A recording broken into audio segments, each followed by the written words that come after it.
Welcome to today's edition of the Rush 24/7 podcast. Don't panic. I know what you're thinking. Oh my God, Rush's cold is so bad. He doesn't sound like Rush anymore. He doesn't even sound American. He sounds like some creepy, effete foreigner whose weird, strangulated vowel sounds make your flesh creep. But don't worry. The real Rush is at home, tucked up with a hot toddy and a steam towel over his head and shaking off his cold. America's Anchorman will return tomorrow, and we wish him a speedy recovery. But for today, this is your official EIB anchor baby, Mark Stein, direct from Ice Station EIB in far northern New Hampshire, in a town so electorally insignificant that the only presidential candidate who campaigns here is Jim Gilmore. 1-800-282-2882 is the number for all your calls as we discuss some of the latest development. Lots of latest developments, actually. Hillary Clinton asked the company Platte River that manages her email data storage if they could reduce the amount of time they store her emails for. Once upon a time, they kept the emails forever, as they assumed that as she's like your big-time Secretary of State type person, that these emails would want to be retained. But then she, in October 2014 and February 2015, that's this year, she asked them if they could reduce the amount of time they retain her emails to 30 days. And an employee of the company said, I'm starting to think this whole thing really is covering up some shady, and then he used the four-letter word for fecal matter. So the company that she hired to look after her private email network thinks this whole thing is shady fecal matter. This was February this year, about a month before the whole thing broke, but after the State Department had asked her to turn over this stuff. So so the Hillary Clinton email scandal has reached an interesting new stage. But they're pushing back against the guy who's going to rescue the Democrats from this problem, Joe Biden. There's a sudden flurry of interest because apparently he's going to make the big decision this weekend at some family council at his home. He's going to make the decision whether to run. So the Hillary Oppo research team are just firing a few shots across his bows. Slate this morning has a story by Michelle Goldberg. A Biden presidency would be grim news for feminism. I don't read Slate terribly often these days, but I thought this would be a good story because I thought it would be full of pictures like that creepy picture of him giving a massage, a neck massage to the new defense secretary's wife, Ash Carter's wife. And he's there, if you recall, behind her shoulders with his slavering jaw open over her neck, like whoever it was in who's the guy, the creepy lounge lizard guy in that creepy lounge lizard remake of Dracula they did a few decades back. That's the kind of look he's putting the moves on her. I thought it was going to be like that, but it's actually about how he has a insufficiently enthusiastic attitude to abortion. But this is so the war on women is temporarily being turned toward Joe Biden if he dares to cross the Clintons and get in. And there's also on a rather more poignant level a report that leaks that he's the one who leaked, if you can follow this, he's the one who leaked personally to Maureen Dowd of the New York Times the story that Beau Biden, his dying son, on his deathbed, beseeched his father to run for president, which I think most of us knew. I mean, as I understand it, there were only two people in the room, so one of them is deceased, so the story can only come from the other guy. But that Joe Biden leaked this story directly to Maureen Dowd of the New York Times himself. You can't leak a story like that and not run. You can't say it was my son's dying wish that I run for president and then not run for president.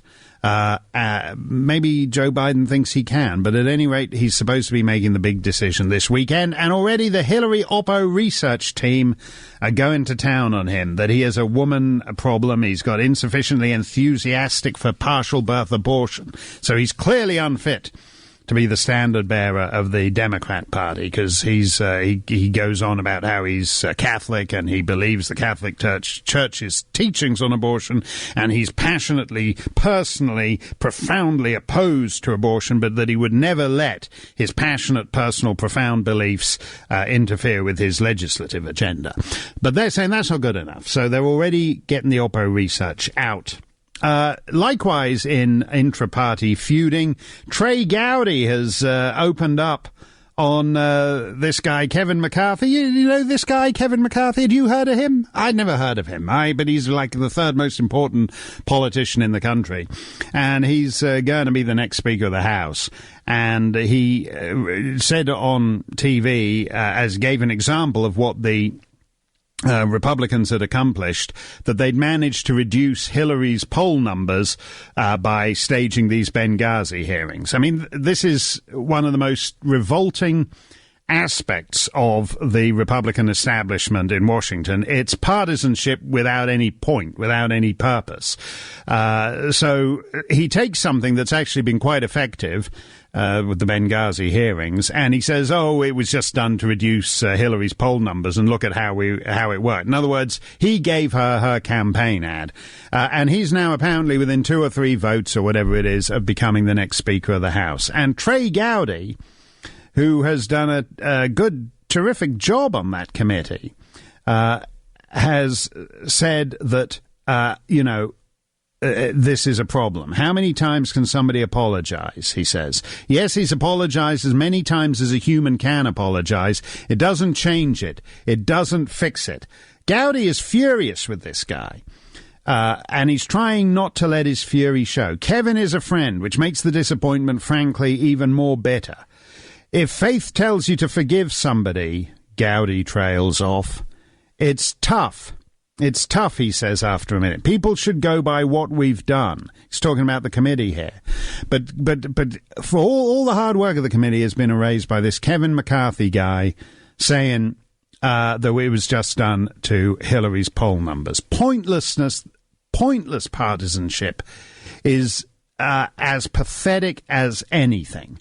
This was something. I'll tell you my line on Benghazi, and I said this a day or two after it happened. It happened on September 11th, 2012. This guy was dragged through the street. The American ambassador dragged through the streets of Benghazi, supposedly to hospital, while people are taking selfies of him. They're uploading selfies of themselves and the dying ambassador as they're dragging him through the street. I once had to move he turned out to be dead too, somebody who collapsed and with a fatal heart attack, and we moved him. We didn't stop to take selfies en route as we were moving the body, but the American ambassador, Chris Stevens, they're taking selfies of him as he's dragging them through the street. Now, he's a liberal, progressive Democrat. He believes everything about Libya that Hillary believes and Obama believes, except he's less cynical about it. They're believing it from thousands of miles away, so they don't have to be anywhere near it. He believes it so much,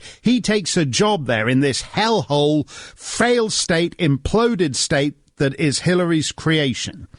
He's a liberal, progressive Democrat. And I don't care about that because no one else around the planet cares about it. He's her guy. But I don't care about that. He's Obama's guy, but I don't care about that because I don't think any American ambassador, Democrat, Republican, or whatever they are, should be dragged through the street by a mob taking selfies with his body. And that's why I supported the Benghazi inquiry. And then this pathetic figure, this nothing little man who turns out to be the number 3 guy or whatever he is in the Republican establishment, Kevin McCarthy, says, we did it. we did that to reduce Hillary's poll numbers. And that worked pretty well, didn't it? And he just destroyed the Benghazi inquiry is about the integrity of government. It is about the integrity of sovereign U.S. territory, which is what an embassy or a diplomatic facility is. It's not like the Dunkin' Donuts in Benghazi. It's sovereign U.S. territory. And it's about saying that those people who are out there representing American interests on the other side of the earth shouldn't be abandoned and left to their fate and then have lies told over their coffins by Hillary Clinton and Barack Obama. And it's nothing to do with whether you're Democrat or Republican. You should object to that, whoever they're doing it to. In this case, it was Hillary's guy they screwed over, and then they lied over his coffin. And then this stupid twerp, Kevin McCarthy, says, oh, well, it worked, didn't we? We held a Benghazi inquiry and we've depressed Hillary's poll numbers. Pointless partisanship from a Republican regime in the House of Representatives that has largely been useless and accomplished nothing. And that kind of pointless partisanship poisons politics and does actually nothing to advance conservative values or a conservative agenda. But he's going to be the next speaker. So that's all looking swell for the next couple of years of Republican leadership in the House. This is Mark Stein in for Rush. And we will take all your calls on the news of the day and the big issues facing the United States as we head towards Iowa and New Hampshire. Straight ahead on the Rush Limbaugh Show, 1-800-282-2882. Hey, Mark Stein in for Rush on America's #1 radio show. I love being here. Don't get me wrong, I love being here. But to be honest, I would rather be back home listening to Rush because he's been on a tear the last few days, and I just enjoy sitting back and listening to it. And I mentioned Kevin McCarthy, who's likely to be the next Republican speaker in a few days' time. And I mean, nobody knows if he didn't get the numbers who's going to get in there and take his place. But Rush had a terrific thing yesterday where he just took 5 nothing little stories across the map, one story here, one story there, and tied them all together and said what all these have in common is that we're erasing Western civilization. And he was absolutely right on this. I'd actually I wouldn't say actually Western civilization. I'd say civilization, because the West has been the only civilization in history to be able to impose its norms planet-wide. In other words, everything it gets, everything it develops, everything it invents, the rest of the world has a chance to muscle in on. And this is the background to what is going on with Kevin McCarthy and will Joe Biden get in and Bernie Sanders this and Ted Cruz that. That as Rush said yesterday, we are erasing Western civilization. We are the civilization that built the modern world. When we are defeated, it will be because we're defeated by stuff that we invented. Iran could not otherwise have nuclear weapons had Western scientists not invented nuclear weapons. They will use our inventions to destroy us. That's the point of it. And that goes all the way down, not just from something that's actually quite sophisticated, like nuclear weapons, but just to life expectancy. In Europe at the moment, where Angela Merkel, God rot her, has decided to open the gates of the continent to all these phony baloney refugees who are overwhelmingly fit young men. Normally refugees include grandparents and babies and women, and 80% of these refugees are fit young men, the kind of people who ought to be back in their countries fighting for their countries when their countries go belly up. Instead, these guys left all the old people and the babies and the women apparently back in Syria and all these other places they've come from, and are now pouring into Europe. And again, that is the benefit of Western technology. 90 years ago, what we now call the third world was demographically insignificant, because people had 12 babies, but 11 of them died. So there were very few people in most of the third world. And then they got Western medicine, and now when you have 12 babies, all of them grow up and they're fit and healthy, and they decide they don't want to live in a dump like Chad or Niger or Yemen or Somalia or even Syria and Iraq, and they'd rather come and live on welfare in Germany or Sweden or Denmark. So they too are the beneficiaries of Western ingenuity, Western invention that has invented modern medicine. So it doesn't matter whether you're talking about the Iranians with nukes or the improved life expectancy throughout the third world. It's all, we are the only civilization that has made our benefits available to the entire planet. Of course, the real benefits, like individual liberty, most of these places aren't interested in. But Rush was absolutely right. We're erasing Western civilization. He was talking about that. The other great bit Rush had, I think it was the day before, and he's going like, all Obama cares about is transgendered bathrooms. And that's absolutely, that connects with the erasure of Western civilization, because we'll be talking about transgendered bathrooms when the Iranians nuke us. When the big one, they'll get the federal transgendered bathroom ordinance through Congress, and the White House will be lit up in rainbow colors to celebrate the dawn of transgendered bathrooms across the land, and you'll see the beautiful rainbow colors on the White House, and about 12 seconds later there'll just be a big mushroom cloud, because the mullahs will have taken advantage of us talking about transgendered bathrooms to drop the big one on us. And everything should be seen in the context of what Rush was talking about yesterday. That's what all these stories have in common. He picked the cancellation of America Day in wherever it was, some town in Oregon. He picked a story about the 10 Commandments having to be taken away from the state grounds in Oklahoma City. There was a story about a lesbian bishop who'd called for the church to remove its offensive, non-inclusive cross of Jesus and instead replace it with signs indicating where Mecca was, so that Muslims would feel more comfortable praying in this Christian church. And all these little stories that he tied together are about our civilizational self-loathing. And the question is then, who of these candidates, when you're looking at the 37 Republican candidates, who are just going to drift along with that to the point of a civilizational suicide, and who is actually going to be determined to stand up for that stuff? And when they see these little itsy-bitsy nothing stories, instead of saying, it's not the hill to die on. This isn't the hill to die on, and that isn't the hill to die on, and that over there isn't the hill to die on, and that hill behind me isn't the hill to die on, and nor is that hill just off to the side the hill to die on. And pretty soon the other guys have taken all the hills, and you're surrounded, and you got nowhere to die. You're just dying in the big cavern right at the bottom of all these hills that you chose not to die on. Who are the guys who are going to push back on that stuff? Is it a Kevin McCarthy who can't actually think of Benghazi in anything except Hillary's poll number terms? Is he going to push back against this stuff? That's what you should be looking for in these candidates at both the presidential level and at the congressional level, because that's the real issue here. That's the big story. That's the big picture.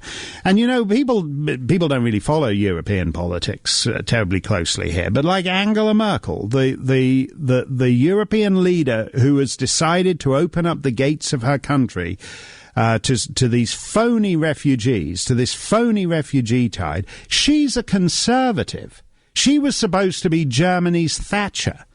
And again, this is it's nothing to do with labels. Do you live it? Do you take it seriously? Or are you just willing to trade your liberties one by one?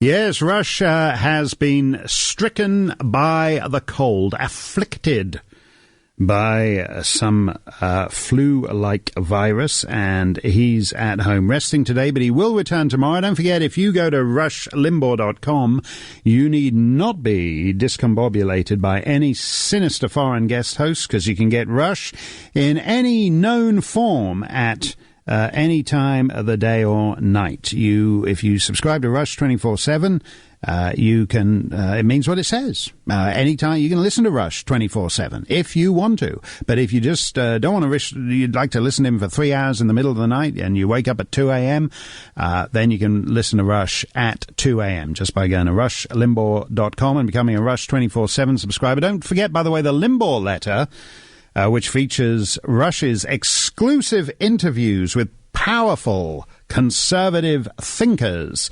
Victor Davis Hanson is featured in this month's issue. Victor is a great guy. He's an historian. He knows all about the classical dudes.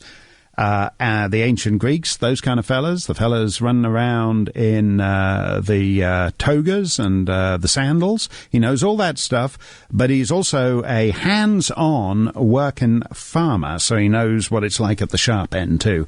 And Rush has a great interview with Victor in this month's Limbaugh letter. You can subscribe to that by going to rushlimbaugh.com. A story out of the Daily Mail in Britain, because all the interesting stories are in the foreign press these days. Pregnant Yazidi sex slaves. The Yazidis are the Christians in Iraq that we abandoned to their fate. And they were forced to undergo barbaric abortions, which have left them unable to walk or talk. One of them managed to escape from the Islamic State, and this woman was told, once 10 of us rape you, you become Muslim. That's what the Islamic State guys said to her. This is in Iraq.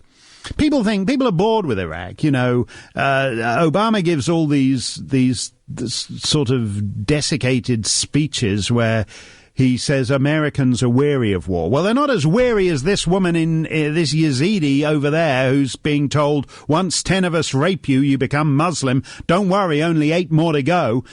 He's not as weary of war as she is. She's on the front line there. And Iraq, to the rest of the world, is an American protectorate. So when you're being raped 10 times by Islamic State guys in Iraq, that's a defeat not just for the poor woman who's got these guys lined up and she's being held down there. That's a defeat also for the United States. Because all anyone knows about Iraq is that America went in there and now it's imploded and everyone's being raped and everyone's being beheaded there. They think that's an American defeat. They don't think it's a defeat for some little itsy-bitsy guy in Baghdad who's prime minister this week. They don't think it's a defeat for George W. Bush years after he's left office. They think it's a defeat for America. Meanwhile, we have Putin. Putin apparently agreed. He agreed with Obama to send his planes in to bomb the Islamic State guys, but mysteriously, he's managed to bomb the CIA-backed opposition in Syria. So Syria is like a confused situation because there's the fellas that the CIA like and there's the fellas that John McCain like and then there's Assad in Baghdad and then there's the Islamic State head hackers who are destroying everything in their path. And Putin was in town and he and Obama meet and Obama says that he's given his blessing. He's very grateful to the Russians for coming in and sending their bombers over because they're going to join in the fight against ISIS and bomb ISIS. He's actually been bombing the CIA-backed Syrian rebels and the John McCain-backed Syrian rebels. And Marco Rubio put it very well. He said, Putin is a smart guy. What he's doing in Syria, where Assad is his client, he said he's going to kill, Putin and the Russians are going to kill everyone in Syria except Assad and the Islamic State. And then they're going to say to you, okay, now there's a choice between Assad and the Islamic State, so whose side are you on? So Assad, who is Putin's client, is going to survive. The other great thing about this is we've had this Iran deal, And this was supposed to be the great historic rapprochement between America and Iran. All that unpleasantness about embassy seizures and all the rest, it was all forgotten. Obama had done a kind of Nixon goes to China thing, and he had mended and reestablished a toxic relationship, and he had decided that the Iranians were the party to back in the Middle East. Barely is the ink dry on his stupid agreement than the mullahs climb into bed with Putin. I mean, it really is Putin. So the mullahs who Obama backed get into bed with Putin, and Putin shores up Assad, and meanwhile all the pro-American rebels in Syria and Iraq are getting bombed. And what does that tell you? It tells you if you take America's side in any of these disputes, you're a chump. Because America will abandon you, and America doesn't mean it, and say what you like about Putin and the mullahs, but these guys mean it. And the idea that if that doesn't have any consequences down the road is completely delusional too. So as I said, this is the background. This is the background against which all this stuff about who's ahead in Iowa and who's ahead in New Hampshire is taking place. As Rush put it, Western civilization is erasing itself. It's consciously erasing itself. You see it in Obama when he has this sort of faculty lounge detachment. When he gets these reports about, people who made the mistake of backing America, and the Islamic State ride in and chop off the heads of everyone they know who's backed America and raped all the women. And say if you rape 10 times, it means you're Muslim and all the rest of it. But back in Washington, Obama stands there and talks, well, this is just politics as usual. I deplore the way people are playing politics with this issue. He does this faculty lounge detachment, as if only he can see all the nuances of the situation. He does it even with his own party. Hillary called for a no-fly zone over Syria. And Obama goes, oh, well, in this condescending way, oh, well, that's the difference between running for president and being president. In other words, she's just doing a bit of blowhardism here, calling for a no-fly zone over Syria. What's Obama's big idea? Why don't you just, after the success of that gun-free zone in Oregon the other day, with the college with the one unarmed security guard, why don't you just declare, skip the no-fly zone, why don't you declare the entire Middle East a gun-free zone and put that unarmed security guard in charge? One more thing from the way the world thinks about America. This is some video that's going viral on social media, anti-social media, really. It's a boy jihadist, about 10. He's standing with a rocket-propelled grenade in his hand. That's always what you like to see a 10-year-old boy playing with. And he's threatening to behead the dog of Rome, Obama, by which he means that Obama is a servant of the Vatican, presumably. He's standing up there with one finger pointed to the sky, which is the ISIS gesture.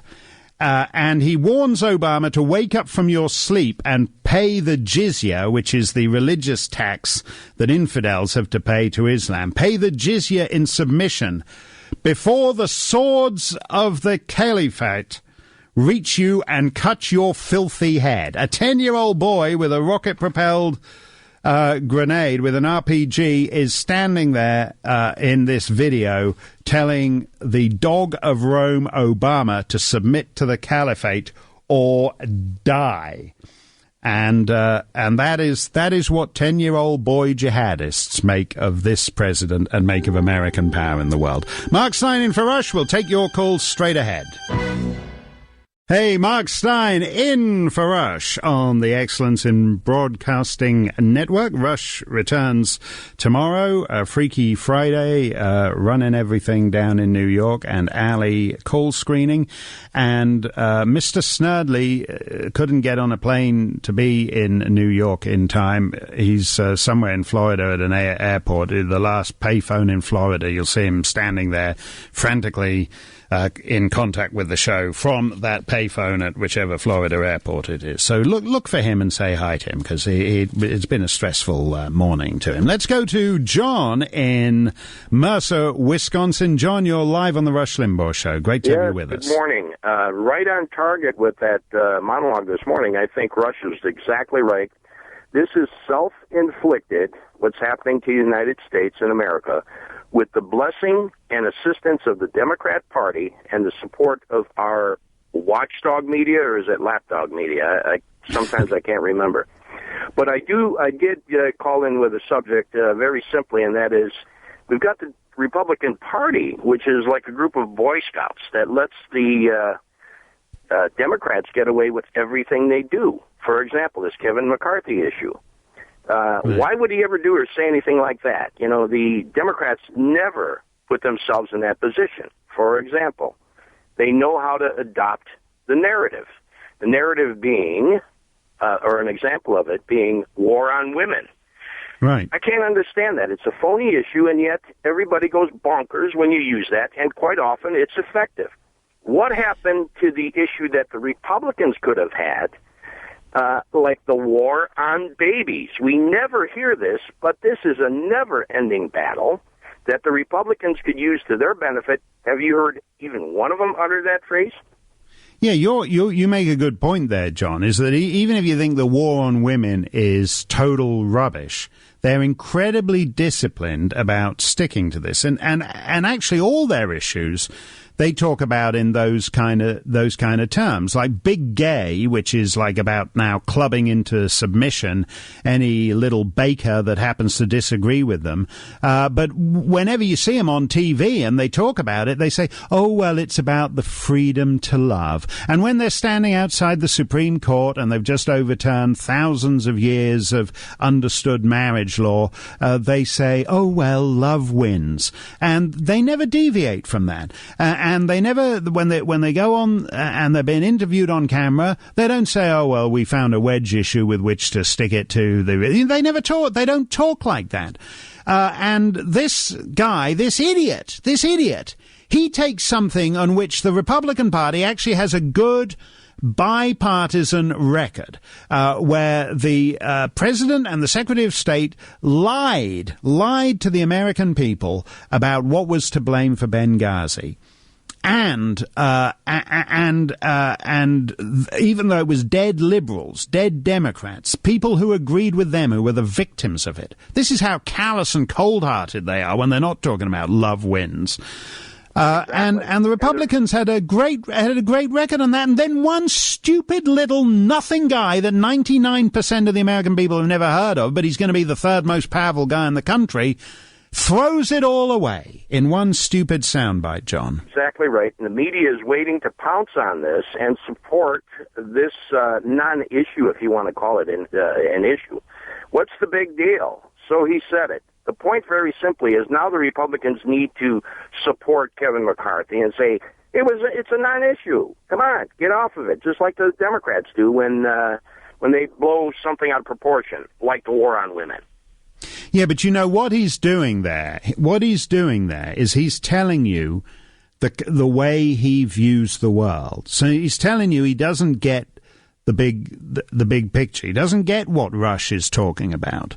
That what is happening here is we're witnessing a sustained civilizational assault on the inheritance that is responsible for creating the modern world. He's someone who's saying, I don't really care about that as long as I still have a car and driver. That's what it's about. You know, the last time I was here, I said Democrats are in power, Republicans are in office. And you can argue about this, but the fact is that, and again, people take refuge in a sort of bipartisan problem that Washington doesn't work and Washington is broken and Washington doesn't need to be fixed. Washington works swell if you're a Democrat or a liberal. They hand you everything you want. They hand you Obamacare. They hand you 47 million people on food stamps. They hand you the stimulus. They end the wars. They do all this. They give you gay marriage. Every time you turn your back, you must be getting whiplash if you're a liberal Democrat from all the stuff they're throwing at you in the Obama era. And we look back at the Bush years, And there was one temporary tax cut that expired after 20 minutes. Democrats don't waste their opportunities. Republicans do. And this guy is telling us he's just going to be another time server for whom what matters is whether the speaker has an R after his name or a D after his name. But it doesn't matter if the guy with the R after his name actually does anything to advance conservative principles. Mark Stein in for Rush. We'll take more of your calls straight ahead. Mark Stein in for Rush. People talk about the dissatisfactions with the Republican Party and say, well, you know, maybe we should go third party. But you get into a whole host of other issues there. The Libertarian candidate for Senate in Florida, the Florida Libertarian candidate, Augustus Sol Invictus, is currently caused controversy because he sacrificed a goat and drank its blood. He's a pagan, and so he likes sacrificing goats and drinking their blood. And Adrian Wiley has resigned as chairman of the Florida Libertarian Party because the candidate is now sacrificing goats and drinking blood. Otherwise he's a standard libertarian. He's for open borders. He's all about the marijuana legalization. So he's just like an open border stoner.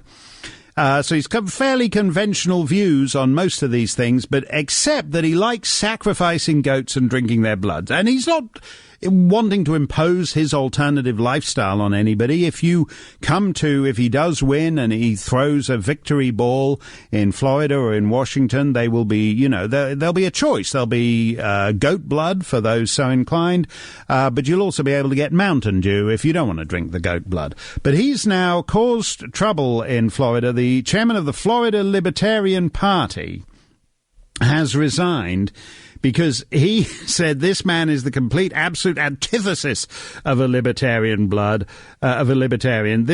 has violent, fascist and neo-Nazi ideology, completely incompatible with libertarian values. This is the goat sacrificing thing. But Anthony Kennedy would say maybe it's time to give goat sacrificers a seat at the American table. Maybe Anthony Kennedy would say that the 14th Amendment applies to them too. We cannot discriminate against people just because they want to sacrifice goats and drink their blood. America's Anchorman has a cold, and this is your official EIB Anchor Baby, Mark Stein, sitting in. No supporting paperwork whatsoever. I don't have a cold. No matter how much Theraflu I take, I still sound like this. It's a genetic defect. Can't do anything about it, I'm afraid. But it is great to be with you, coming to you live from Ice Station EIB in far northern New Hampshire. If you're fleeing the country, do swing by and say hello. You can't miss us. There's a big sign on the highway saying Last Rush Guest Host Before the Board. I'm always thrilled to see you. Freaky Friday and Ali are looking after things down in New York. And Mr. Snurdley was trying to be in New York to keep an eye on things. Because we can do anything now, because he's off the grid, Snurdley. Last we heard of him, he was like, he couldn't get a flight from Florida up to New York, but he's in a payphone panicking. Last working payphone in Florida. He's standing there trying to monitor the show from there. But we can do what we can talk about cricket scores. That's how out of control this show is. 1-800-282-2882 is the number to call. I was talking earlier about Russia's terrific bit yesterday. I think it was yesterday's show. He was saying what all these things have in common is that Western civilization is erasing itself. And one of the most obvious, that's actually the way to look at it. It's a who-whom situation. That's all that matters. Whom. That was Lenin's great formulation, that what matters is not the justice of the cause or the facts at issue or the principles involved, but who is doing what to whom. That's how Lenin saw things, and that's how the left sees things. The left sees things, who is doing what to whom. So if a gay group is aggrieved because a Christian baker won't bake them a gay wedding cake, you should be on the side of big gay, because they're the identity group that trumps these benighted, knuckle-dragging, Neanderthal, Christian, homophobic bakers. But if it was a gay group complaining because a Muslim baker in Dearborn, Michigan wouldn't bake them a gay wedding cake, wouldn't bake them a gay wedding baklava, then it all gets a bit more complicated, because then it's the Muslim guys who are on top, so big gay have to take a back seat. This is how, for example, why they don't care about the war on women means Todd Akin saying something. The war on women doesn't mean all these women being raped and sold into sex slavery in Iraq and kidnapped by Boko Haram and all that, because it's the whom thing. It's like when you've got, if it's the choice between American military power preventing the women from being raped in Iraq, then the bad guys are American military power. So it's tough, and the women in Iraq just to put up with being raped. And likewise, if it's the Nigerian schoolgirls, you can hand up a big pouty cardboard hashtag like Mrs. Obama did, saying bring back our girls, and that's fine. But if you were to actually send special forces in to rescue the girls, then it's bad, because it's the American military power against the forces of third world guerrillas, and you should be on the side of third world guerrillas. It's all whom, as Lenin used to say. Who's doing what to whom? And once you know that, you know the side you ought to be on. The side you ought to be on is not the side of Western civilization. You see that most particularly when it comes to climate change. We're about to go to the big climate conference in Paris next month. There is a thing of beauty that happened yesterday. Ted Cruz absolutely demolished the head guy of the Sierra Club, who is a fellow called Aaron Mayer. He was testifying at some Senate committee or other, and Ted Cruz was grilling him and asked him about the satellite data. The guy didn't know anything. And he had to keep leaning back and be fed lines. It was this stilted conversation where Ted Cruz would ask a question. There'd be a long pause while the guy leaned his head back and was fed the line by one of his minders. He's a classic boutique liberal, this guy. Aaron Mayer.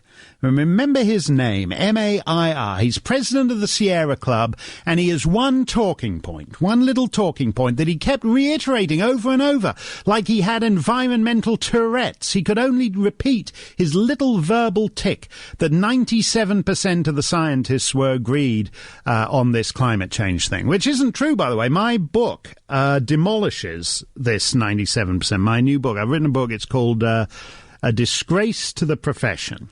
And it's about the most influential science graph of the 21st century, the hockey stick, and the guy who invented it, and the big climate alarmism industry that has grown up around it. And then the idea that 97% of scientists, or 97% of climate scientists, support this is nonsense and is demolished in the final chapter of my book. But this guy doesn't care about evidence. He's got his talking point, and he's got his little talking point, and even when he's in a he's giving testimony in a Senate inquiry. And you would think there would be minimum standards for that, because he's the head of the Sierra Club. So that would be like the expert witness in a trial. And if someone decides to bring in an expert witness in a court, you're allowed to probe, to test his expert credentials. And if they'd done that with this guy, they would have discovered what Ted Cruz made plain, that he doesn't know anything. He doesn't know anything beyond his 2 or 3 talking points, which is fine when you're going on The View, and you've got your 2 or 3 talking points. But if you're supposed to be testifying to Congress, you're supposed to know stuff. And he was doing this 97%, 97% of scientists are in support anthropogenic global warming, or whatever you say. They never explain what it is the 97% is that actually explain. My book is actually full of climate scientists. I think it's 120 climate scientists, absolutely, some of whom believe in global warming and others who are opposed to it, but they're all opposed. What they're united in opposition to is this kind of big climate soundbite alarmism that this guy was peddling in Congress yesterday, and my book's about the hockey stick being taken up by Al Gore and put in his movie, and then being used to justify the Kyoto Treaty, and the creation of this 21st century alarmism industry that is now going to reach its apogee at the Paris conference next month, when essentially using climate as a pretext for global government. And just to bring it back to where we started here, it's about Western civilization erasing itself.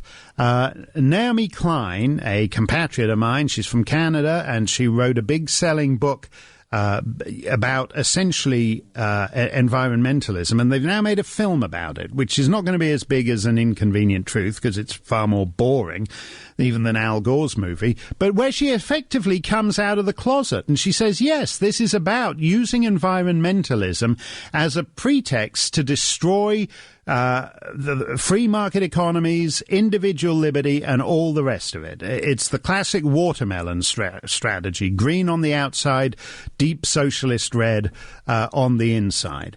And this fella, Ted Cruz, took him apart. It's a thing of beauty. I wish Ted Cruz was virtually invisible in the last debate, but this was absolutely Ted Cruz at his best. And he rightly pointed out that there has been no global warming now for 18 years. In other words, if you've got a kid who's celebrating their 18th birthday and just become an adult, they've been fed this their entire lives, for the entire 18 years of their childhood, and there in fact has been no warming. And this guy from the Sierra Club, Aaron Mayer, couldn't answer any of the questions and just kept going on about this 97% consensus.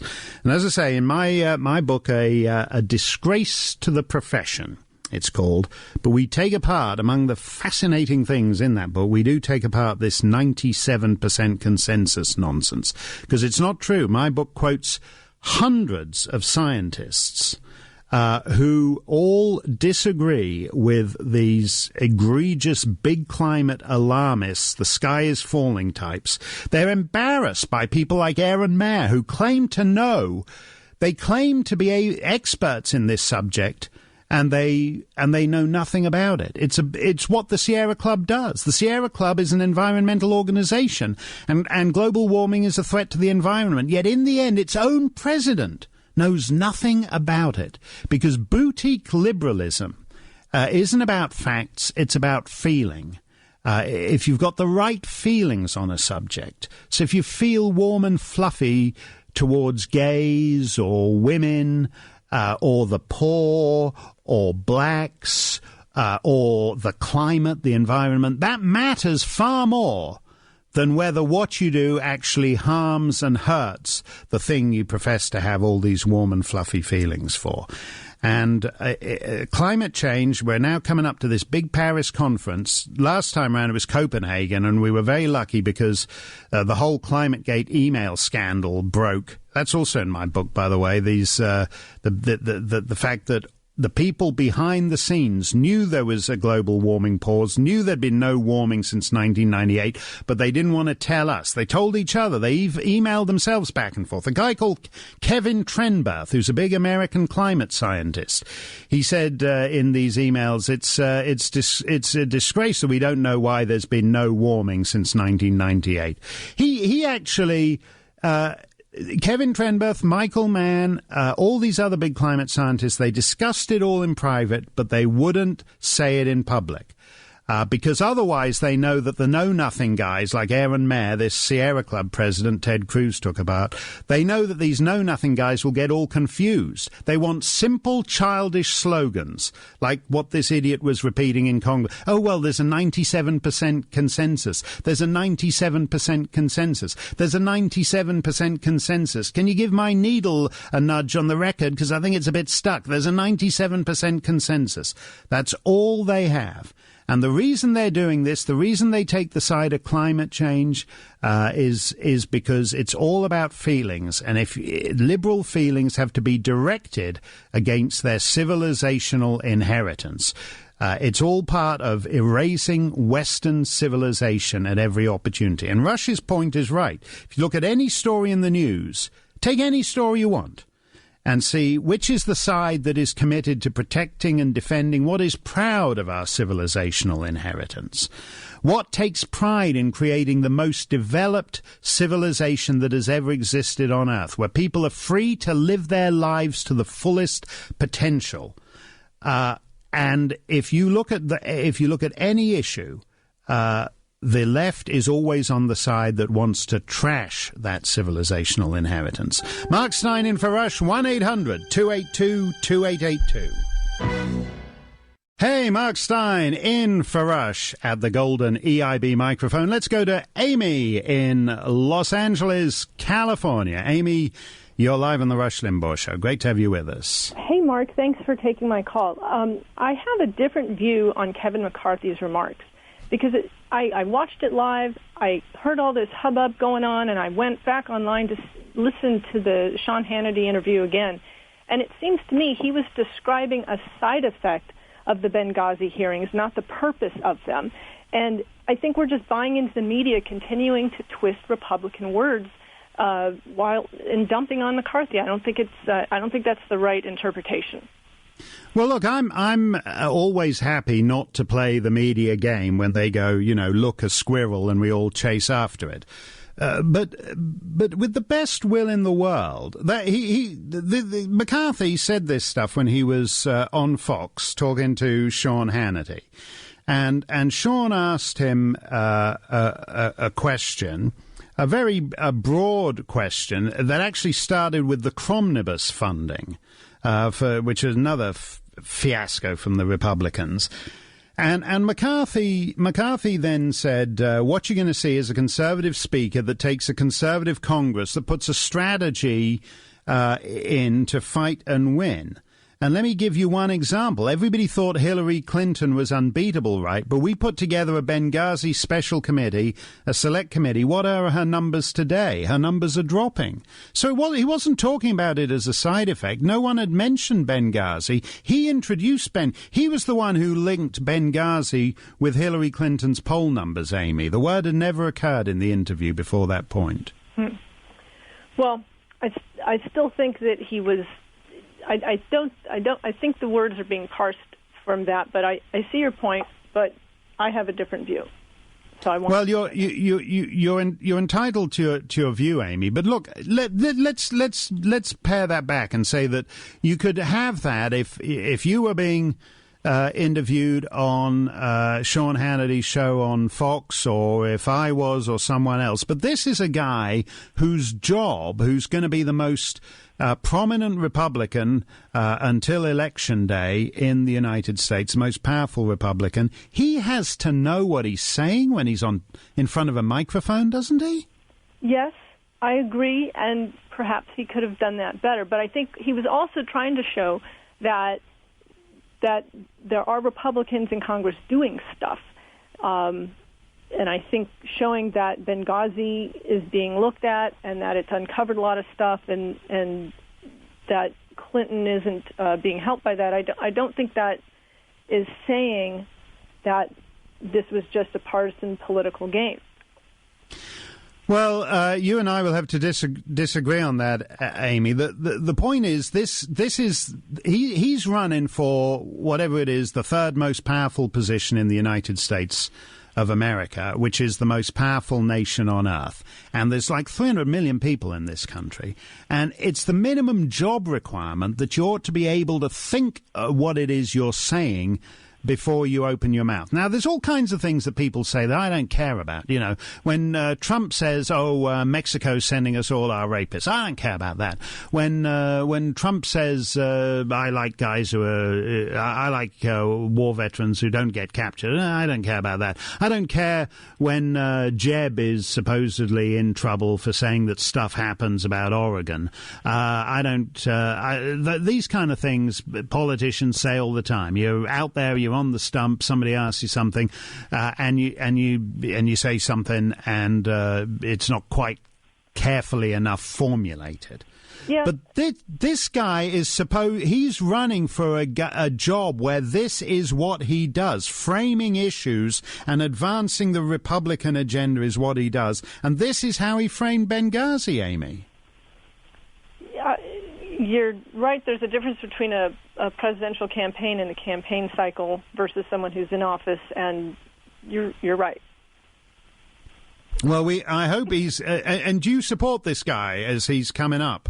Well, I'm a strong California Republican, so I actually do know of who Kevin McCarthy is. Right. And I think, as a whole, he's great. I think as a California, as a L.A. Republican, there's a lot of us out here that are so sick and tired of being treated like an ATM by both parties. They fly in, they do their fundraising, and they leave, and they completely ignore us.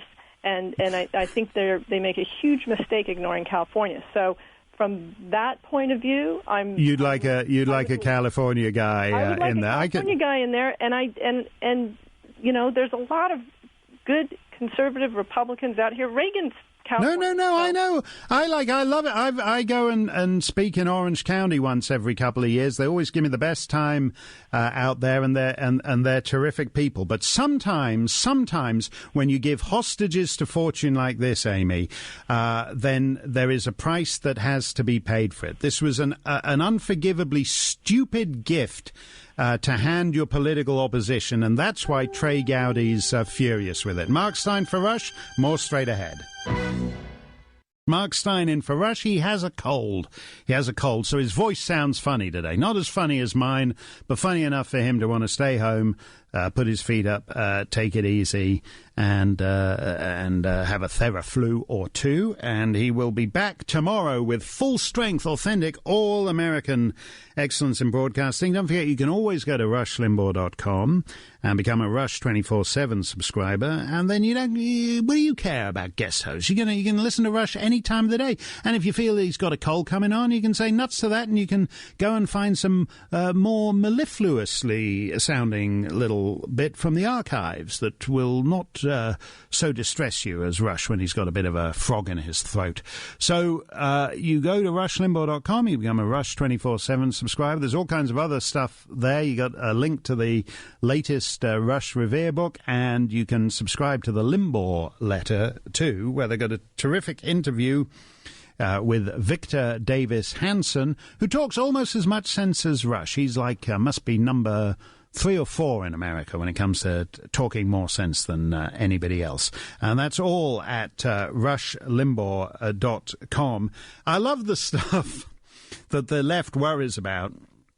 The CNN, Donna Brazile, who is a hell of a survivor, actually. It's amazing to me. She was there all through the Clinton era. Now she's still on TV at CNN.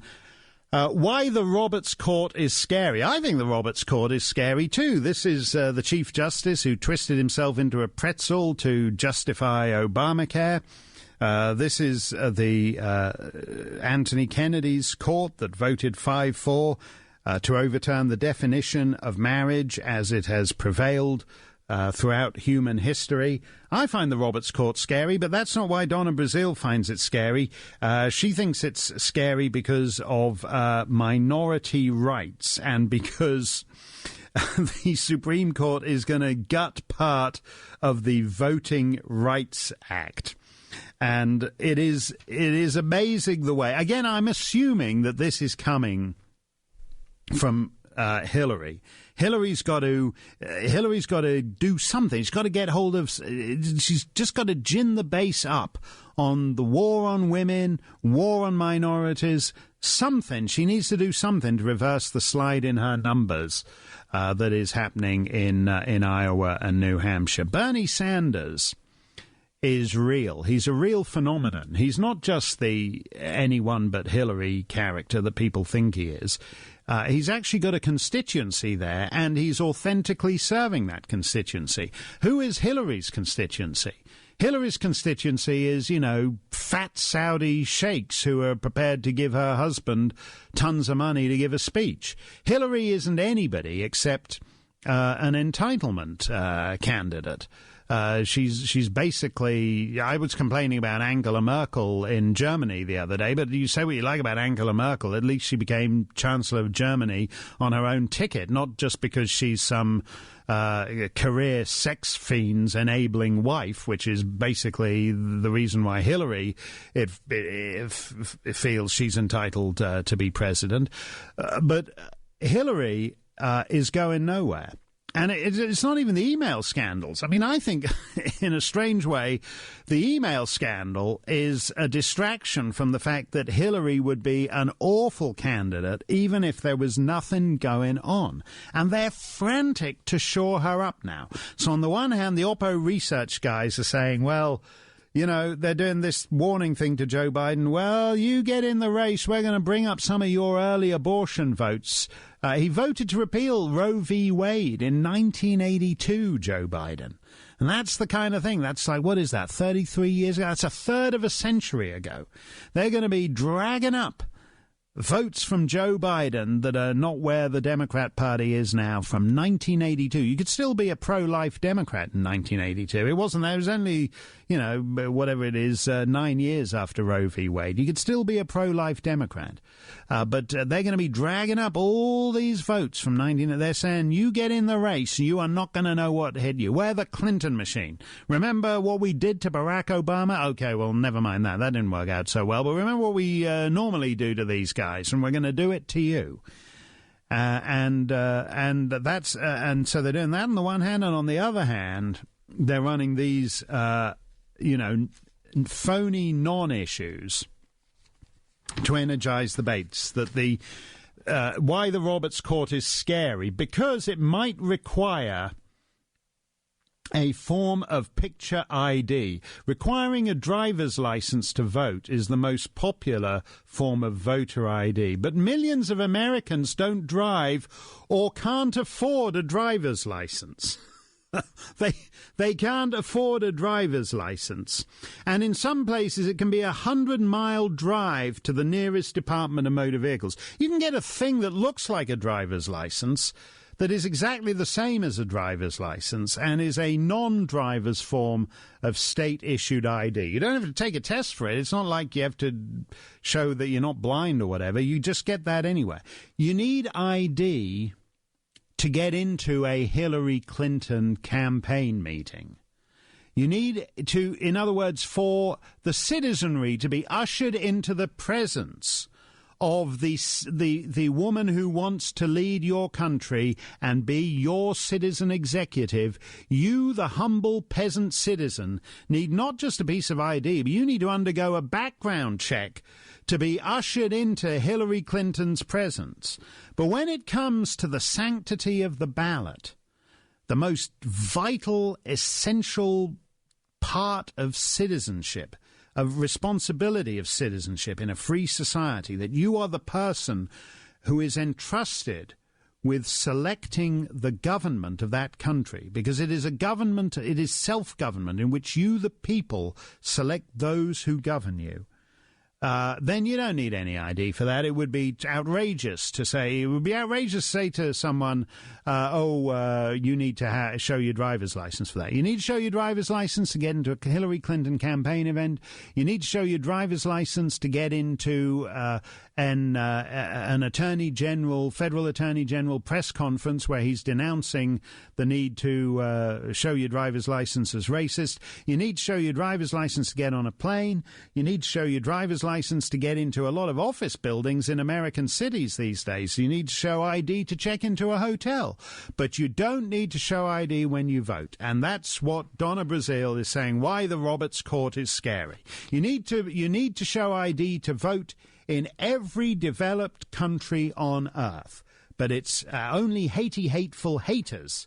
This is the desperation. This is the desperation of the Hillary Clinton campaign. Why not let it go? Why not just run with Bernie Sanders and have a gay old socialist time of your life, arguing for $20 trillion of new entitlement program. Go for it. You would go on the most almighty Bernie Bender and have the time of your life.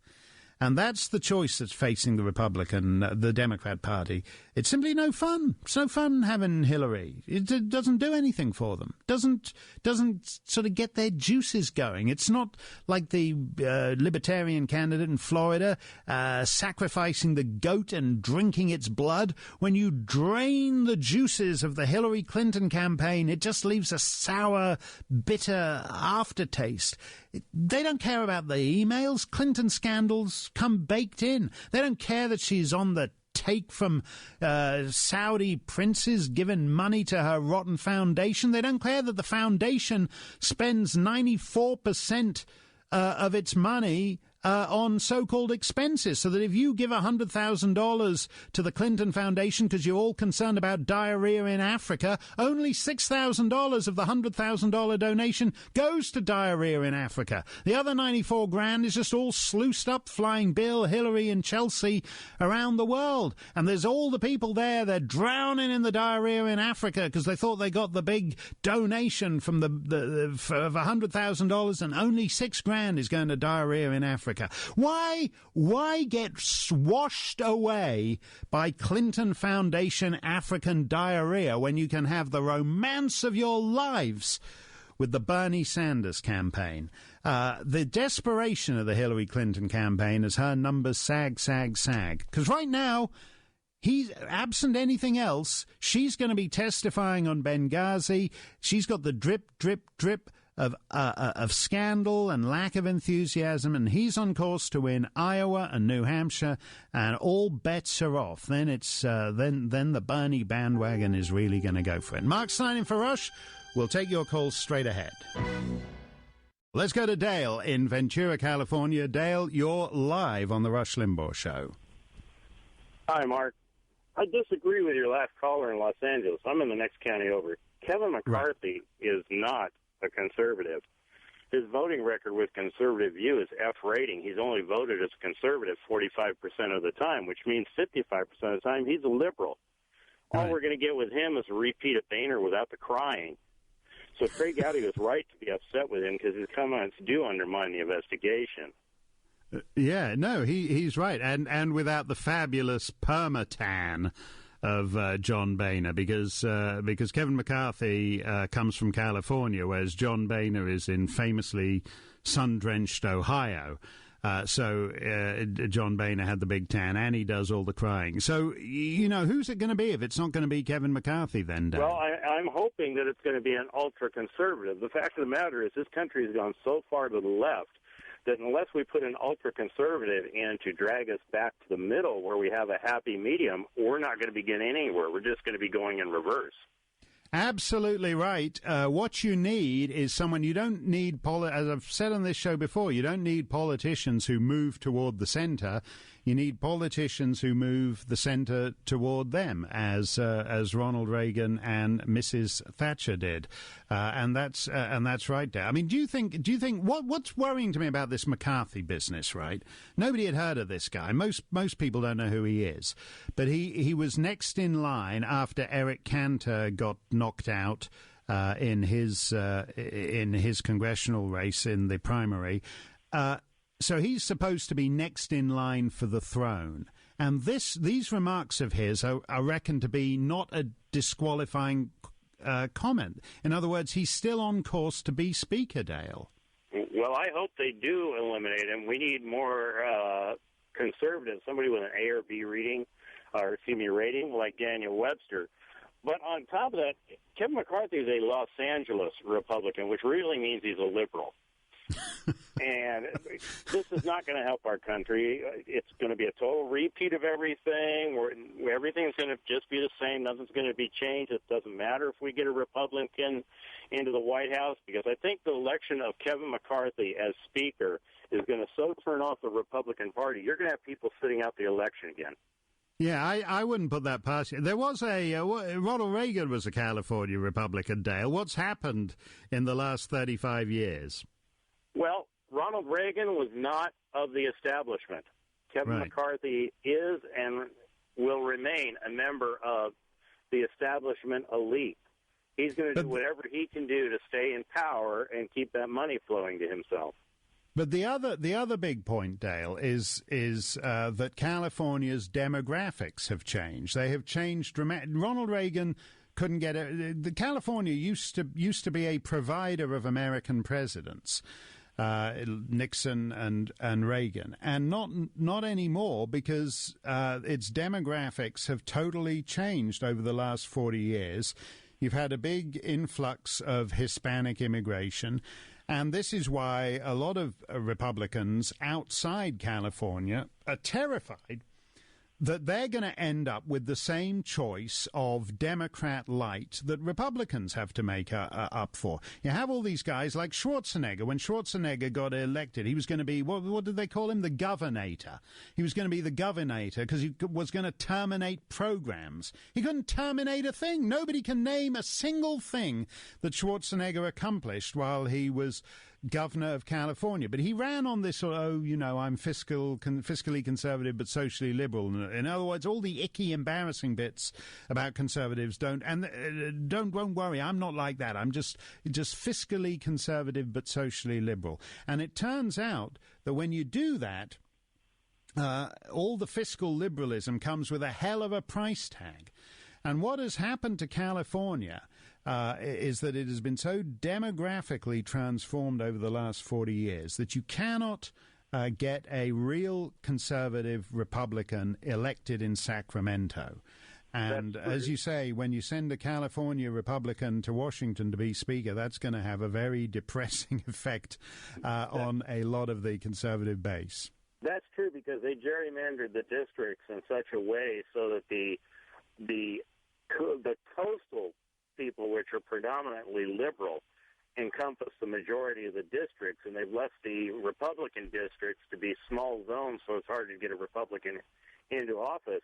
The other problem is the fact that California has now allowed illegal aliens to get driver's licenses, and that just means they're going to be that much easier to register to vote, because they're not going to follow up and check on it. They have a driver's license, and now you've got, and it's upwards, and I don't believe any of the numbers, but it's upwards in California. It's got to be close to 20% of the population that's 40 million, which means there's about 8 million illegals in the state. You're absolutely right, Dale. I got to go, but on that last point, that's the insanity of the world we live in. Donna Brazile says it would be totally racist to require somebody to produce a driver's license when they go to vote. You shouldn't have to have any ID when you go to vote. But if you're in the country illegally, you should have all the official government ID you want and you need to function. That's the insanity of what Rush calls the war on Western civilization. Mark Stein for Rush, more straight ahead. New Quinnipiac poll out today says 59% of Florida voters say Hillary Clinton is not honest and trustworthy. 61% of Ohio voters say Hillary Clinton is not honest and trustworthy. 61% of Pennsylvania voters say Hillary Clinton is not honest and trustworthy. As the computer guys would say, that's not a bug, it's a feature. That goes with the territory. You know, they've done Saudi Arabia. 73% of Clinton donor sheikhs would say Hillary Clinton is not honest and trustworthy, but that's what we like about her. Mark Stein for Rush, lots more to come. Yes, America's anchorman is sick as a dog today. He made the mistake of switching on and listening to the guest host for 5 minutes, and he just feels terrible. Now he's got a cold. But he will. He's all taking it easy, having a hot toddy, stuck a big steaming towel on his head, and will be refreshed and fit and back behind the golden EIB microphone tomorrow for full strength, authentic, all-American excellence in broadcasting from America's Anchorman. But in the meantime, this is your official EIB anchor baby, Mark Stein, honoured to be with you, direct from far northern New Hampshire, with Freaky Friday and Ali manning the control module down in New York. And Mr. Snerdley, he was gonna fly up and supervise operations in New York, but he couldn't get a flight out of Florida, so he's stuck at the airport in the payphone monitoring the show from there. So we can take certain liberties with the format today, and he might never find out about them. That's how exciting it is. 1-800-282-2882. I mentioned earlier this. Ted Cruz is beautiful. It's a thing of beauty, really. I blow hot and cold with Ted Cruz when I see him on the stump, when he's Ted Cruz in presidential candidate mode, because I don't feel he's quite got that shtick positioned where it ought to be yet. He hasn't been asked a lot of questions in the debates. He's been sort of shut out in the first couple of debates. But when he's in Ted Cruz, the forensic ruthless prosecutor mode, he is absolutely beautiful to watch. And if you see him with this president of the Sierra Club, just absolutely demolish this guy and reveal him as a know-nothing who's the creature of his aides. You know, this guy, what's he called? Aaron Mayer, the president of the Sierra Club. Every time he's asked a question by Ted Cruz, he has to lean back. He has to lean away from the microphone.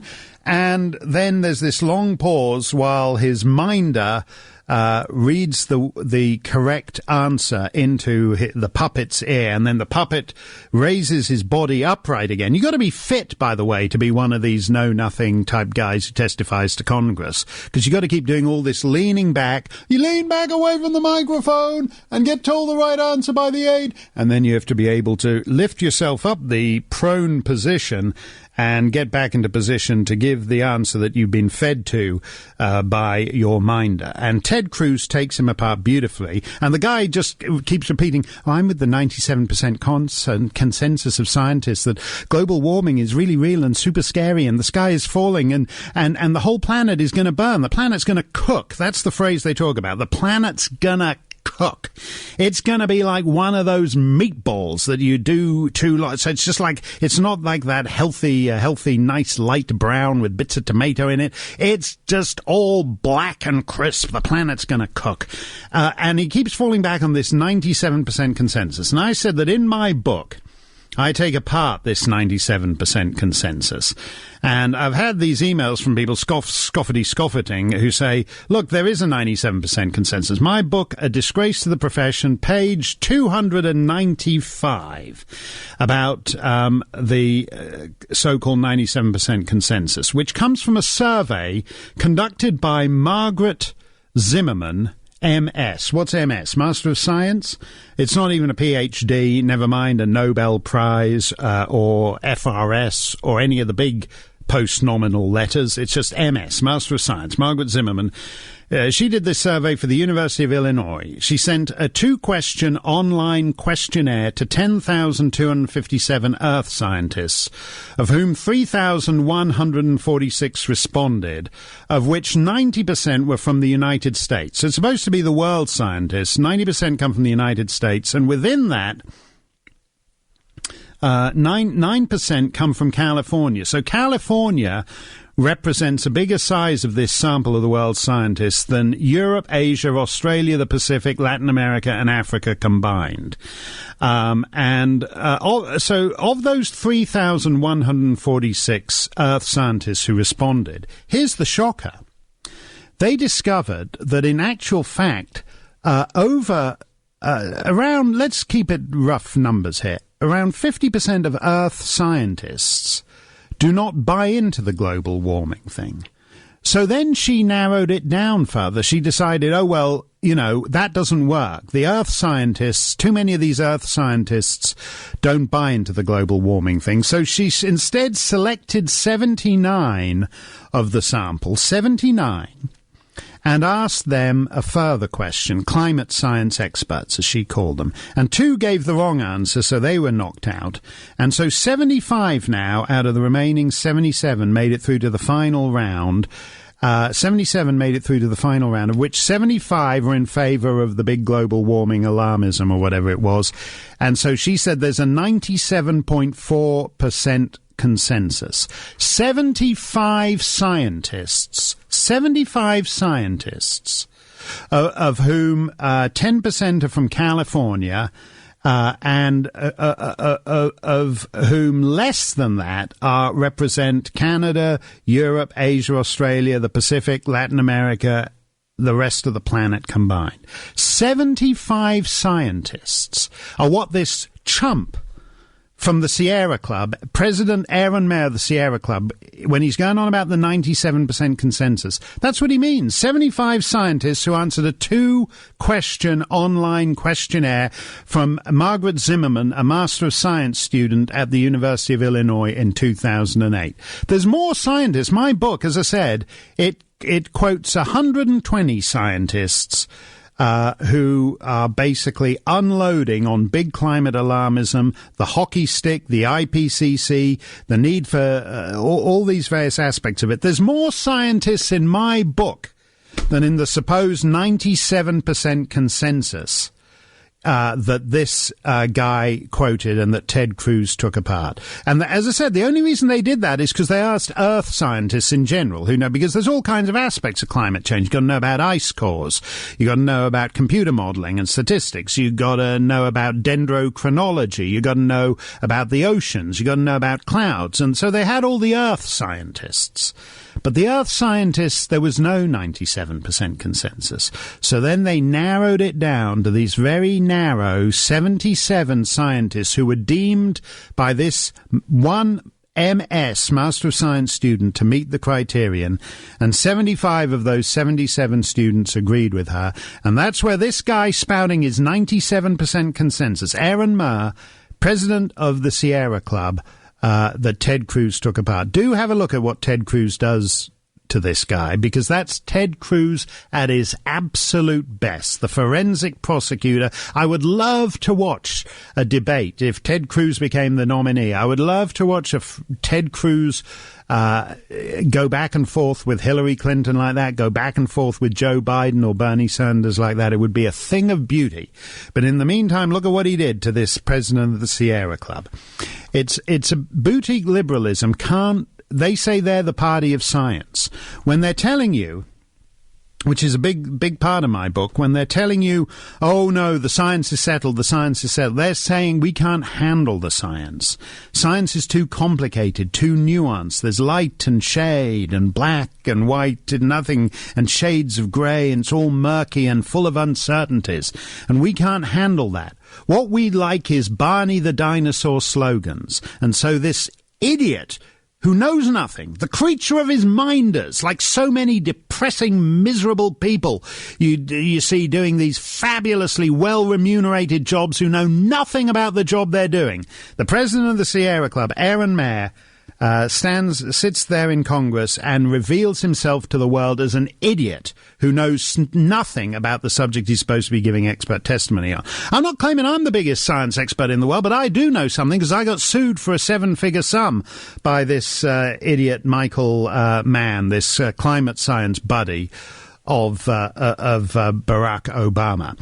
And that, I wrote a 270-word blog post about him. We're now 4 years into the lawsuit in the District of Columbia Superior Court because they can't litigate these chump justices. Can't litigate a 270-word blog post in less than half a decade. That's the state of the country. So when you're being sued for, and don't get me wrong, I like it. I like being sued for a 7-figure sum. I feel, when you emigrate to America, you should assimilate completely. And you can't get more assimilated, I feel, than being sued for a 7-figure sum. What's more American than that? So I'm having a grand old time at the District of Columbia Superior Court. But simply by virtue of the fact that I'm going to be living, what is the word Hillary Clinton used? Boxcar. I'm going to be living in a boxcar around the back of the freight yards if I lose the case. And And so for that reason, I've had to learn a little bit about climate science, and it's astonishing to think like a know-nothing guy like me, I know more about it than the president of the Sierra Club, and he made a fool of himself in front of Ted Cruz. He picked the wrong guy to be unprepared in front of Ted Cruz in this Senate committee yesterday. It's a thing of beauty. I do urge you to watch it. Mark Stein in for Rush. As I said, this is all part about, Rush did this brilliant thing, and I wanted to check what he was saying, so I went on the website, and it's illustrated at rushlimbaugh.com with a picture of the map being erased. And he said, we are erasing Western civilization with an India rubber.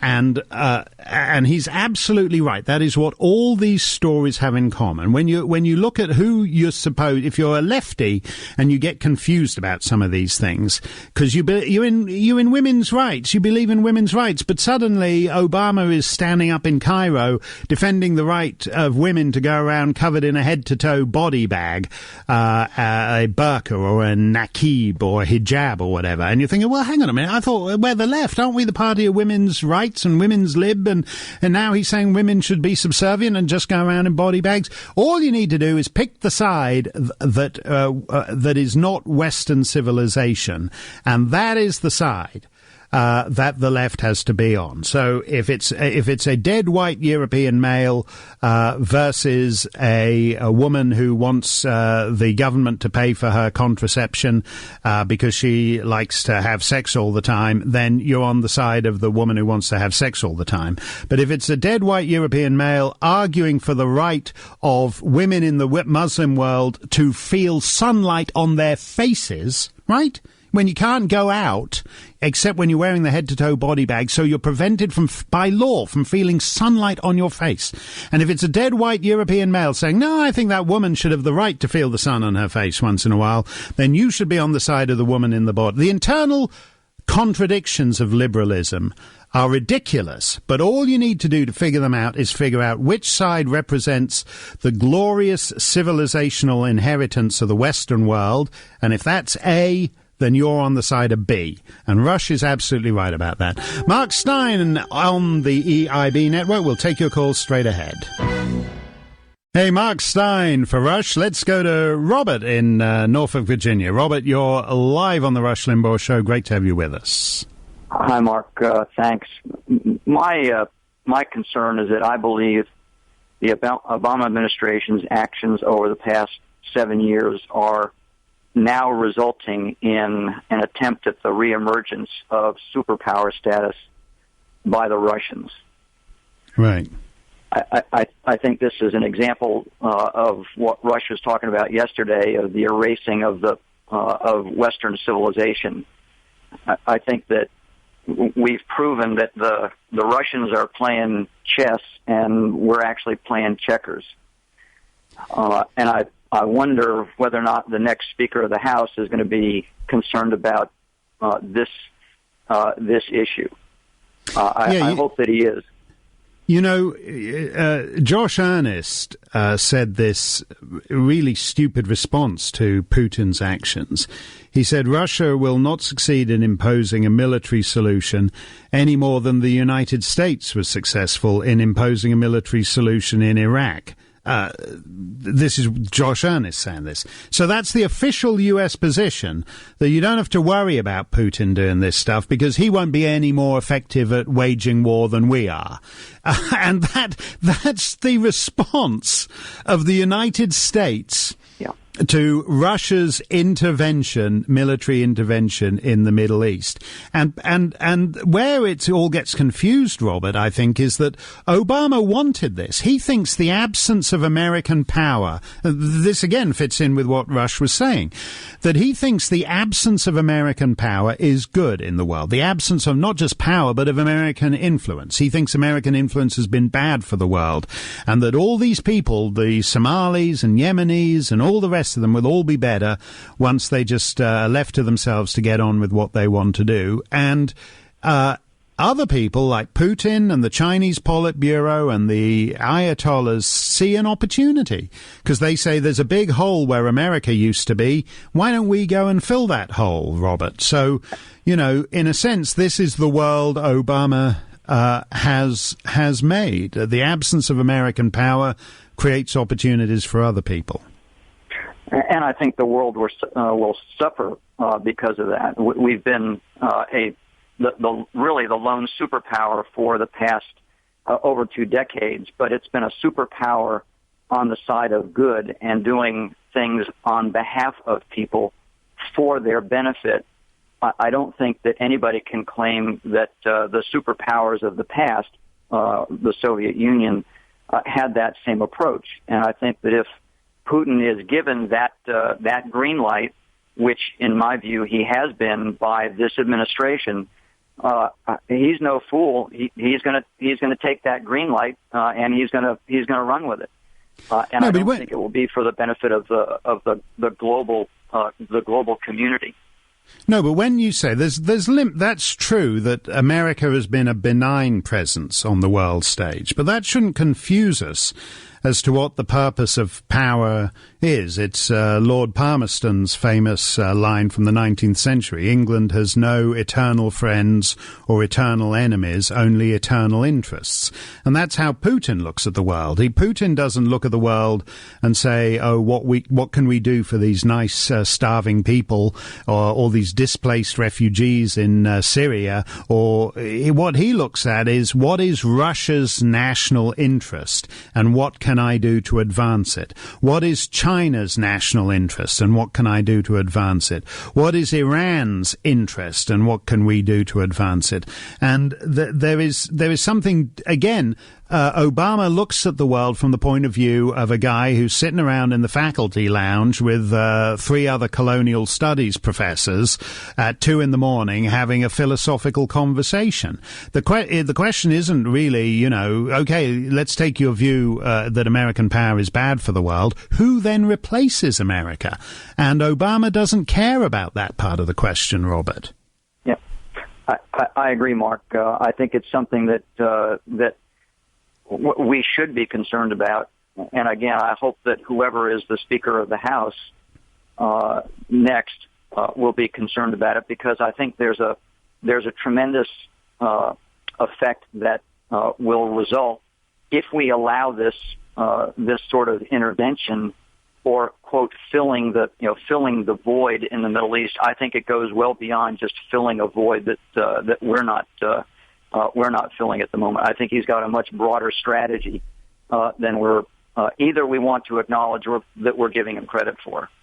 Yeah, I think that's true, Robert. I mean, for Assad, it doesn't stop, and it's one reason why Rand Paul's isolationism hasn't gone anywhere in this electoral cycle. People understand when all the stuff you have in your house comes from some factory in China, you got to have a secure, stable planet to be able to keep global trade functioning and all the rest of it. That's what Obama misses. Hey, great to be with you. Rush has been a little under the weather today. He made the mistake of tuning in and had no idea how bad the guest hosts were, so he absolutely knocked him off his feet. And so he's taken a day off, but he's resting up, recuperating, recovering from the shock, and he is going to be back with you tomorrow for authentic all-American excellence in broadcasting. I've been talking really throughout the show about this thing I was just listening to Rush saying yesterday. Nearly drove off the road, nearly crossed the median and got sliced in two by the logging truck. I was so engrossed by it. This idea that we're erasing Western civilization. It ties into another something else that Rush was saying. When you look at, as he drew attention to, Hillary Clinton's different responses to what happened in Oregon and what happened in Benghazi. In Oregon, the gun did it. In Benghazi, she had nothing to say about the guns. The video did it. And again, it works out the way to look at it is just what is the side of our traditional cultural inheritance If so, that's the bad thing. Now, Americans have a long tradition of individual gun ownership as a component of individual liberty, self-reliance, and responsibility. So that's got to go. So when somebody does something in Oregon, shoots a bunch of people, the gun did it. The guns have got to go. When it happens in Benghazi, she's not fussed about guns there. The video did it. These people got all riled up by some form of artistic endeavor. It was just a film review a spontaneous film review that got a little out of hand. She's got nothing to say about the films that this guy in Oregon was watching, no interest in the videos he was saying, no call for the video makers that this guy was riled up by to be thrown in. I don't even know whether he saw any videos. He was a production assistant on a Noel Coward play at college. At this college, they've taken all that down. Maybe they're in prison. Maybe she has done the same thing, and she's had these Noel Coward. She can't throw Noel Coward in prison because he's dead.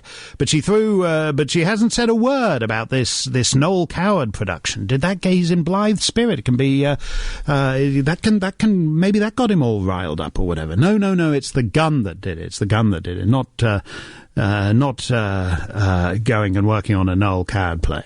Very flat Norfolk. Very flat Norfolk. I'm the only Rush guest host who can do a Noel Coward impression. But again, it's simple. When you look at Hillary's reaction to Benghazi, Hillary's reaction to Oregon, it's the video maker in Benghazi, it's the guns in Oregon, because you just find the side that traditional cultural inheritance is on, and you're on the other side. Let's go to Patricia in Speaking of the Clintons, this is Bill Clinton's hometown. Let's go to Patricia in Hot Springs, Arkansas. Great to have you with us on the show. Thank you, Mark. It's great to be here. This is Clinton's boys at home. Right. Unfortunate that his manhood had to be endured by the world. I listened to one of your speeches. Because Hot Springs had to endure his manhood before anybody. He always used to call him, he called himself the man from Hope. But in fact, he was the man from Hot Springs Eternal. Have they got a statue to him there, Patricia? I hope not. There are some plaques, and it says enough. Okay, well, just make sure he's wearing trousers in the statue. That's all we care about. Well, yeah, good luck on that. I listened to one of your speeches where you talked about your Orwellian time traveler, how he would be shocked to find the world seemed to stagnate after the 1990s and hasn't advanced at the phenomenal pace, that the previous 100 years saw. That resonated with me, in my opinion, one area that reveals this that you pose the most is music and the arts. I don't see creativity that is inspired on a level of, what has gone before. I do see musicians that are incredibly talented, but to find a song written that uses that talent to create something that lives on is rare. I mean, to me, anyway. I know this is subjective, but do you see the arts as another telltale sign of a culture that has fallen victim to what I would call a kind of nihilism? And if nihilism means the belief that life is meaningless, which I think it does, which in essence is what I feel is being shoved down our throats through every medium we've got, is it any wonder that art and music would suffer as a result and cave to meaninglessness?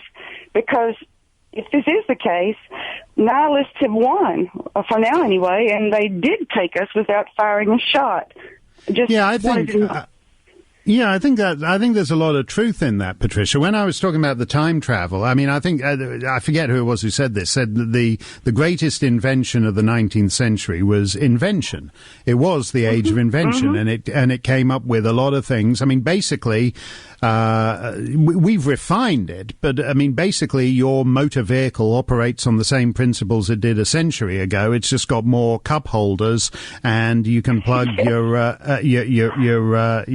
iPhone into it and listen to your MP3s on it. But it's basically hasn't really changed much in the last 100 years. Jet travel hasn't changed since the 1950s.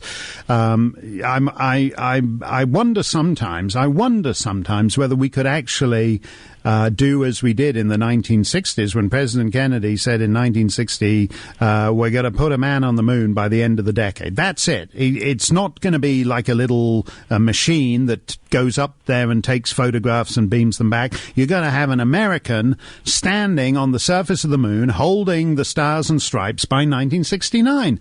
And NASA did it. I don't know whether they can do that kind of stuff anymore.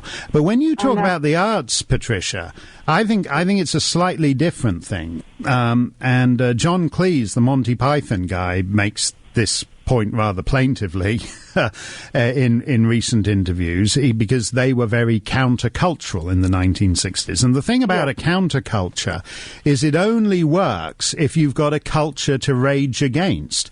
So it's easy to sort of, pull your pants down and make rude faces if you've got a serious cultural establishment that is making things of beauty, and the problem is that there isn't a lot of that anymore, and so we're left with the sound of, if you have a counterculture doing its sort of countercultural noises, and you've got no mainstream culture for it to rage against, all you're left with is the empty rage and the hollow rage and the nothingness. And I think that's actually true of an awful lot of art and music. You can't, unless you've got a secure, middle-brow, agreed sort of cultural canon. And that's the difference between these again, that goes back, everything goes back to this, because it's like Russia's big point. It's like the overarching theme.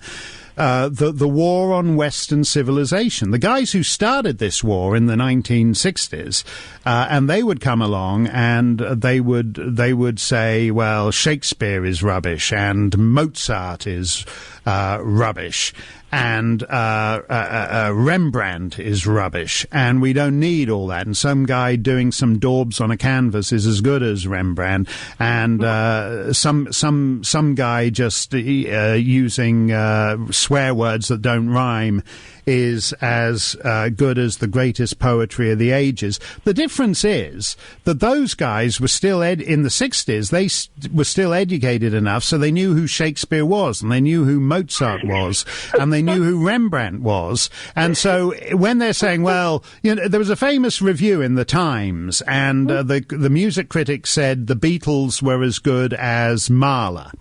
And that guy knew who Mahler was. And if you don't, then you can't even say now, if you say, well, Jay-Z is as good as, to be able to say Jay-Z is as good as Wordsworth or Keats or Shelley, you got to know who Keats or Shelley were. And so people don't anymore. And so all that's left is the sound and the noise and the rage. And I would say, just to again tie it all back, the greatest victims of this, Patricia, are America's children, who in things like areas like music and arts are raised in a total vacuum. If you go, music education in schools is like a complete nothing. You got like baby boomer teachers who basically, they're trying to interest the kids, and so they teach the kids about Bob Dylan. Bob Dylan means as little to an 8-year-old as Beethoven does. They're both old guys who look kind of weird.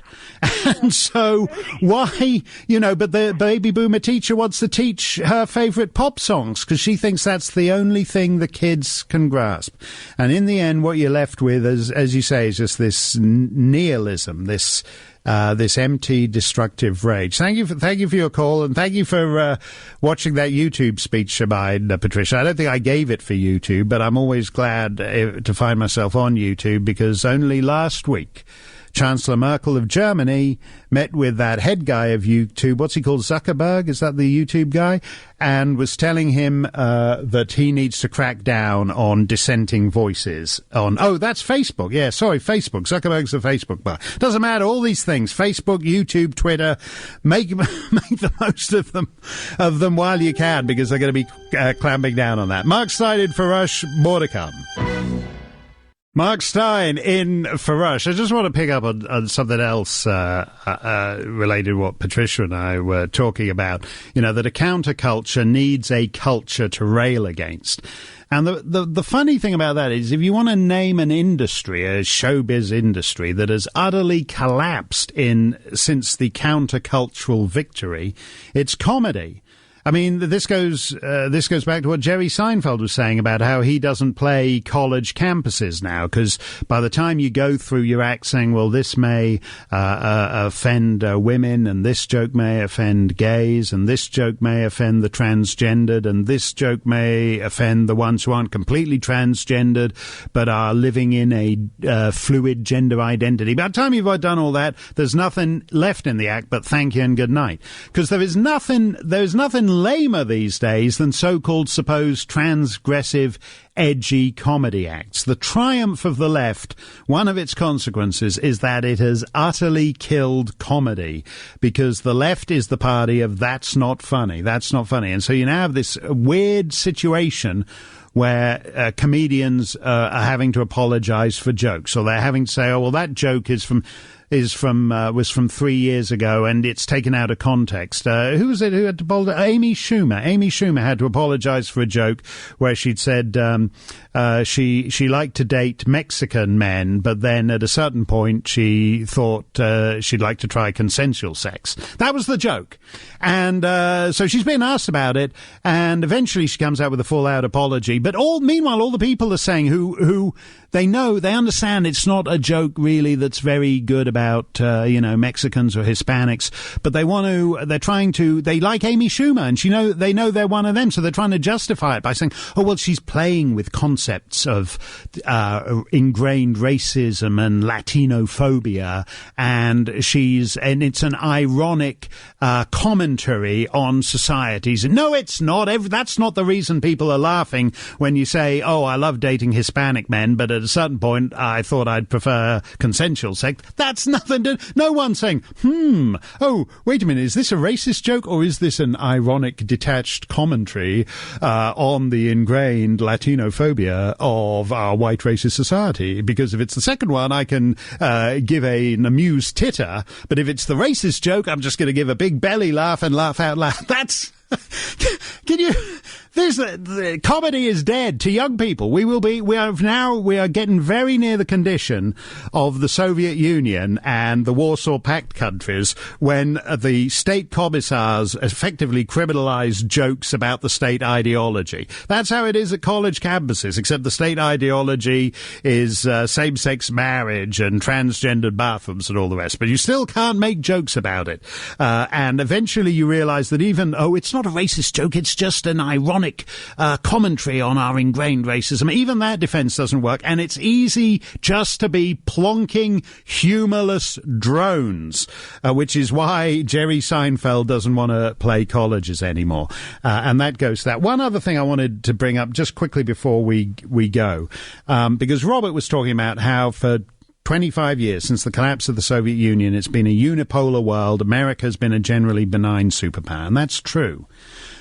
But one of the most embarrassing stories of our current time is the one about American troops in Afghanistan going along with the child rape, the rape of 8-year-old boys, as part of Afghanistan's cultural tradition. And there is no point in American taxpayers expending huge amounts of money, never mind on American soldiers expending blood in defense of a culture in which the United States and other Western armies are supposed to turn a blind eye to child rape by our supposed Afghan allies. If you can't even say to them, at least ease up on the child rape until 10 minutes after we've cleared airspace and we're out of your country. General Sir Charles Napier was informed in India 200 years ago that the Indians had a tradition when a guy dies. This is in my book, and people were very struck by it, and it's right at the end of the book. Said the Indian widows are burned when their husbands die on a funeral pyre. And when he said, you're not going to do that, they said it's part of our cultural tradition. And he said to them, very well, you can build your funeral pyre and follow your cultural tradition, and then I'm going to follow my cultural tradition and hang the guys who do that. Even if you're a benign superpower like America, you have to be able to impress your values on the world. That's part of what Rush was saying too. Mark Stein will close things out in a moment. Hey, there's a 97% consensus that we need to get the real host of this show back. Rush is resting up. He's going to be with you tomorrow, assuming all his various cold remedies work their magic. But we certainly wish him well, and he will be back for full strength excellence in broadcasting. Thanks to Friday, and thanks to Ali for politer than Mr. Snerdley call screening. This is Mark Stein. Rush back tomorrow.